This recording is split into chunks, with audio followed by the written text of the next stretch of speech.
আসসালামু আলাইকুম ওয়া রাহমাতুল্লাহ। ওয়াইস করণী রাহমাতুল্লাহি আলাইহি মৃত্যুর পর জান্নাত থেকে কাফনের কাপড় কিভাবে এসেছিল, তাকে দাফন করার সময় ঘরের মধ্যে যা ঘটেছিল তাতে সবাই হতভম্ব হয়ে গিয়েছিল। প্রিয় দর্শক, কি ঘটেছিল তার সঙ্গে সেটি জানতে হলে সম্পূর্ণটি দেখতে থাকুন। প্রিয় দর্শক, এক বুজুর্গ ব্যক্তি বলেন, আমরা একদা মক্কা ও মদিনার সফরে যাওয়ার সিদ্ধান্ত নেই। সফরের উদ্দেশ্যে এক বিশাল কাফেলা নিয়ে বের হই।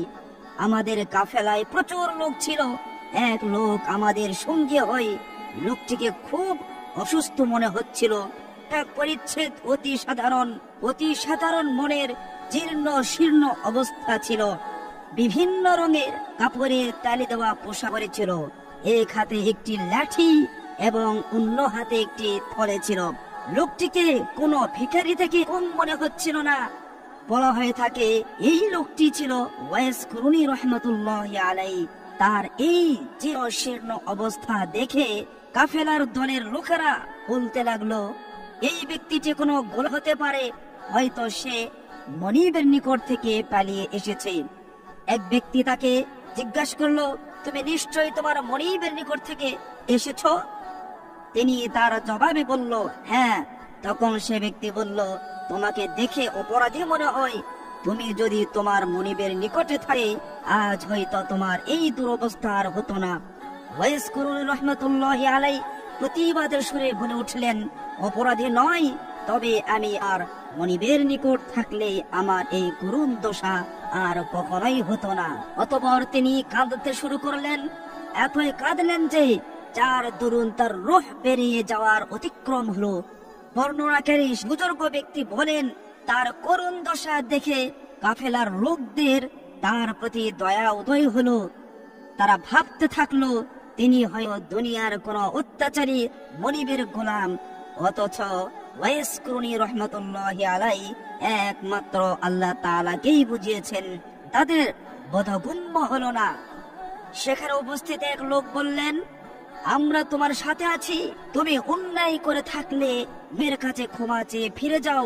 তখন ওয়াইস করণী বললেন, আমি তার দিকে ফিরে যেতে চাই, আমি একদম প্রস্তুত। বর্ণনাকারী বলেন, ওয়াইস করণী রাহমাতুল্লাহি আলাইহি রাসূল সাল্লাল্লাহু আলাইহি ওয়াসাল্লামের রওজা মুবারক জিয়ারতের জন্য যাচ্ছিলেন। পথিমধ্যে কাফেলা দলের সঙ্গী হয়েছিল। পথ চলতে চলতে কাফেলার দল একটি মরুভূমিতে এসে পৌঁছায়। রাত্রি যাপনের তাঁবু স্থাপন করে রাতে হঠাৎ প্রবল বৃষ্টি বর্ষণ শুরু হয়। সবাই নিজ নিজ তাঁবুতে আশ্রয় নেয়, কিন্তু ওয়াইস করণী রাহমাতুল্লাহি আলাইহির কোথাও জায়গা হয় না, কারো কাছে আশ্রয় চায়নি। তিনি প্রবল বৃষ্টিতে ভিজতে থাকে।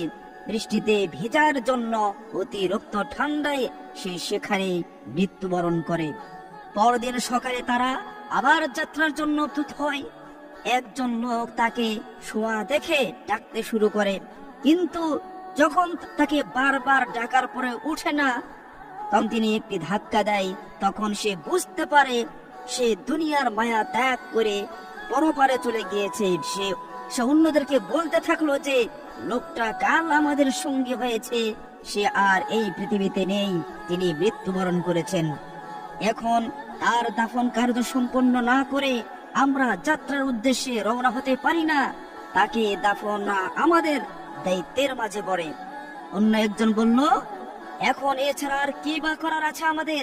তাড়াতাড়ি দাফনের কার্যাবলী শুরু করা উচিত। এছাড়াও নেককার লোক বলছিল যে সে কোনো অন্যায় করে থাকে, তবে তাকে দেখে মনে হচ্ছে, তার কথা শুনে মনে হচ্ছে সে তার মনিবের একনিষ্ঠ ভক্ত ছিল। আমাদের উচিত হলো তার এখন ভালোভাবে দাফন সম্পন্ন করা, না হলে আমাদেরকে আল্লাহ তাআলার নিকট এজন্য জবাবদিহি করতে হবে। তখন তার কবর খনন শুরু করা হলো। তাদের মাঝে কেউ কেউ বলল, এই ধুধু মরুভূমিতে আমরা পানি কোথায় পাবো? তাকে গোসল করানোর জন্য তারা আশেপাশে পানির সন্ধান করতে লাগলো, কিন্তু মরুভূমিতে পানি পাওয়া মুশকিল। অতঃপর তারা একটি সন্ধান পেল, সেখানে তারা পানিও পেয়ে গেল। কিছু লোক লাকড়ি সংগ্রহ করে আনলো পানি গরম করার জন্য। তারা এবং পানি গরম করার জন্য আগুনের প্রয়োজন। তখন তারা আগুন নেওয়ার জন্য যখন তাঁবুতে গেল, একটু পরে এসে দেখলো সেখানে আপনি আগুন জ্বলছে এবং পাতিলে পানি গরম হচ্ছে। সুবহানাল্লাহ। এই দৃশ্য অবলোকন করে তারা আশ্চর্য হয়ে গেল এবং তারা বুঝতে পারলো সে বড় মাপের কোনো আল্লাহর হতে পারে। তখন তারা তাকে গোসল করায়, তারপর গোসল করায় এবং কাফনের কাফন পরে তাকে শুয়ে রাখলো। বর্ণনাকারী আরো বলেন, যখন ওয়াইস কুরনি রহমতুল্লাহি আলাইহির জন্য কবর খনন করা ছিল, তখন মাটি নরম হচ্ছিল, মাটি থেকে মৃগনাভির সুগন্ধ ছড়িয়েছিল, চারিদিকে সুঘ্রাণ ছড়িয়ে পড়ছিল। এমন সুঘ্রাণ আর কখনো কেউ কোনোদিন আমরা পাইনি। মাটির রং এবং তার দেহের রং মিলে যাচ্ছিল। তাদের ভয় হতে লাগলো যে এই ব্যক্তি নিশ্চয়ই আল্লাহর বড় কোনো বান্দা, তাদের কোনো বেয়াদবি হয়েছে কিনা সেটা তারা ভাবতে লাগলো। তাকে কাফন দেওয়ার জন্য লোকদের মাঝে প্রতিযোগিতা লেগে গেল, প্রত্যেকে একগুলো করে কাপড় দিবে এই বলে সিদ্ধান্ত হলো। যখনই ওয়াইস কুরনি রহমতুল্লাহি আলাইহিকে কাফনের কাপড় পরাবে, ঠিক তখনই তারা দেখতে পেল তাকে ইতিমধ্যেই কেউ যেন জান্নাতের কাপড় পরিয়ে রেখেছে। তারা এই অবস্থা দেখে, এই ঘটনা দেখে আশ্চর্য হয়ে গেল, সবাই অবাক হয়ে গেল। তারা দেখতে পেল মৃগ নাভি ও অম্বর লাগানো রয়েছে সেই কাফনের কাপড়ে। আল্লাহ তাআলা নিজেই কাফনের কাপড়ে সজ্জিত করেছিলেন সেই ওয়াইস কুরনি রহমতুল্লাহি আলাইহিকে।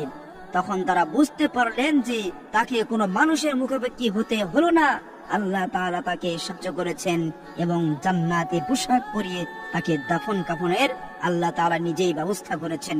তারা অত্যন্ত লজ্জিত ও অনুতপ্ত হলো। তাকে এই বৃষ্টির রাতে কারো তাঁবুতে জায়গা দেয়নি। লোকটি বৃষ্টিতে ভিজে শীত ও ঠান্ডায় তীব্র কষ্ট অনুভব করে এই পৃথিবীর বুক থেকে বিদায় গ্রহণ করেছে। তারা বুঝতে পারলো তারা বড় অন্যায় করেছে, তারা ভুল করেছে। আল্লাহ তাআলার কাছে অবশেষে তারা তওবা করলো, ক্ষমা তো